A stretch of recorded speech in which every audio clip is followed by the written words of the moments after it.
Le président Tiani a été jusqu'à dire a reconnu quand même que la Russie a fait quelque chose pour que eux maintenant ils puissent réussir à maîtriser cette situation. Ça veut dire que là où la France est en train de quitter la Russie, est en train de venir s'installer. Ça veut dire qu'en vérité, le Niger est toujours esclave de la Russie cette fois-ci. Et ils sont en train de parler. Jusqu'à ce que Tiani a été à révéler au monde entier que la Russie les a aidés pour contrôler la situation. Ça veut dire que cet homme est déjà en train de vous dire que la manière dont la chose est passée, si le Niger seul allait se lever pour aller le faire, ils allaient peut-être échouer. Ça veut dire que ceux-là qui sont venus orchestrer une barbarie pareille, c'est des gens qui sont véritablement armés, lourdement armés, et détiennent de la nouvelle technologie d'armement américaine, soit française. Quelque chose qui dépasse l'entendement de l'Afrique. Et certainement qu'ils ont déjà réussi depuis même lorsqu'ils n'ont pas encore commencé, lorsqu'ils ne sont pas encore venus, selon eux.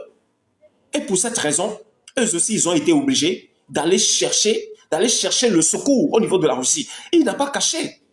Il n'a pas caché. Jusqu'à ce que le président Tiani parle dans ce sens. Sachez que cette affaire-là, ce n'est plus une affaire où il faut se taire et jouer à l'hypocrisie. Non. Non. Je ne suis pas en train de soutenir le Niger.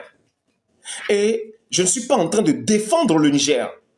Et je ne suis pas non plus en train d'accuser le Bénin ou d'accuser, comment le dit-on, la Côte d'Ivoire ou d'accuser la France. Mais qu'est-ce que je fais? Je suis en train de vous dire que la justice est en train de régner désormais. Ce qui s'est passé sur le Niger, ça peut se produire sur n'importe quel pays, sur n'importe quelle nation.